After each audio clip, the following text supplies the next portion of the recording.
6 a.m. here on your Friday. Good morning to you, Kentuckiana. We're glad you're joining us on WHAS 11 and WHAS 11 Plus.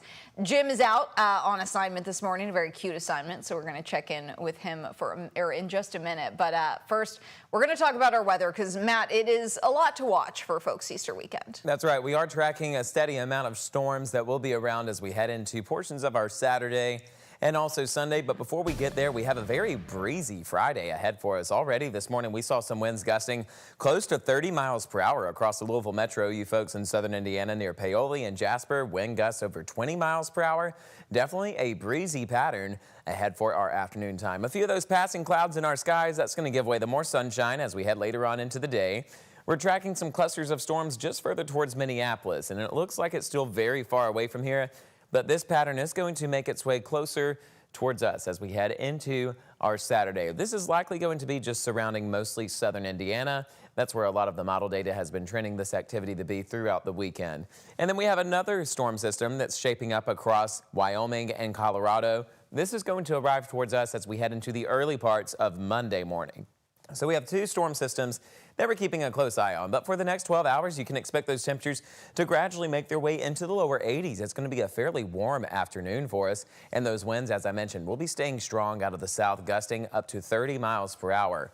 High temperatures today will be ranging into those lower 80s, and we are keeping a close eye on Saturday. A few thunderstorms will be possible. Some of them could be a bit strong at times, just a low-end risk there for some of those severe thunderstorms. That's a quick look at what we're expecting for Saturday. Here's a look at traffic this morning. We are still looking good to go on those roadways. No holdups this morning. Interstates are looking good. If we have any changes, we'll let you know. Matt, thank you. Stop and take a look now at this video. Police are looking for the driver of this truck shown hitting a 3-year-old child in Fairdale. We are pausing the video here. This all happened before 6:30 last night at the Regency Park Apartments off Manslick Road. The video from a neighbor shows the moment that the child is hit by a truck in the parking lot. The child was taken to Norton Children's and is expected to survive. Police say the driver fled the scene. So here is a closer look at that silver truck. Police didn't provide an exact make or model, but said the driver did take off toward Fairdale High School. If you've seen the truck or have any information, call 574-LMPD.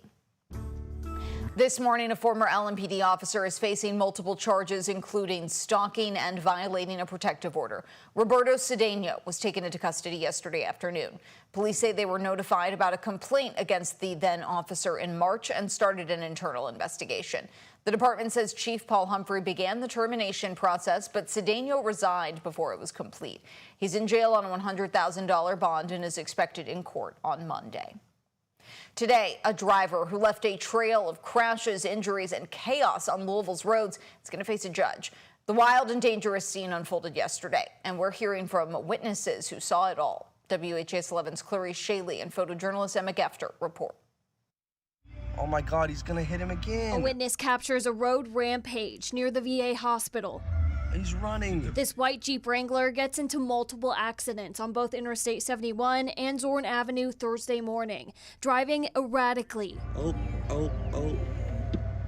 That's so crazy.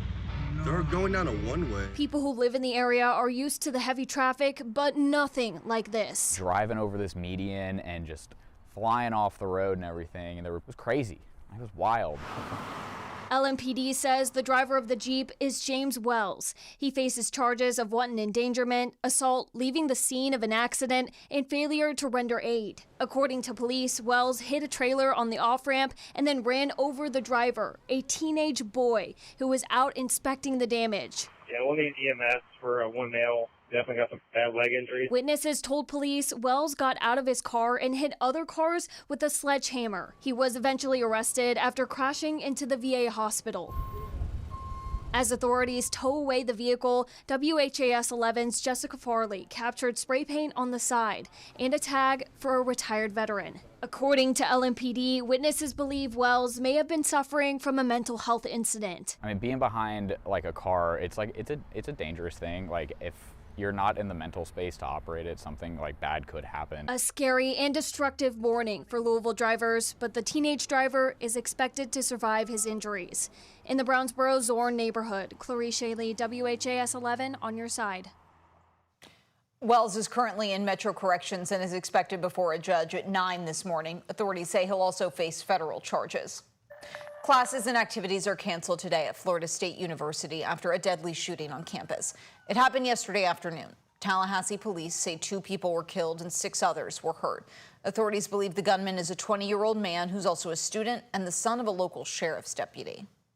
The shooter is 20-year-old Phoenix Eckner.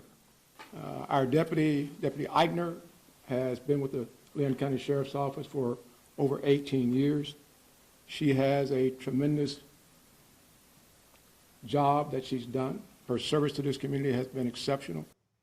Authorities also believe the gunman used his mother's former duty weapon in the shooting. Police say the suspect was shot by officers after he refused to comply with commands. He survived and was taken to the hospital. Florida State University police say the 2 men who were killed in the shooting were not students. The hospital there reports the other 6 victims were in fair condition. At this time, there's no known motive. Kentucky Auditor Allison Ball has launched an investigation into the state's medical cannabis program. Ball said her office continues to get complaints about how the Office of Medical Cannabis administered the lottery process for awarding business licenses. For months, WHAS11 has heard complaints about business owners stacking applications to create an edge to get one of the coveted licenses. Last month, one of the winning license holders in Louisville admitted to WHAS11 that they'd created multiple businesses to increase their own odds. Governor Andy Beshear has continued to defend the process, doubling down and calling the rollout a success.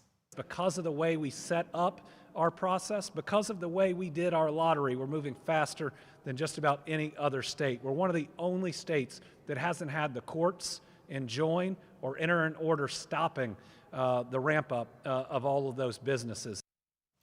Beshear also told us in a statement about the audit, quote, the individuals who have come forward to express concerns went through the full process and did not complain until after not being selected in the lottery.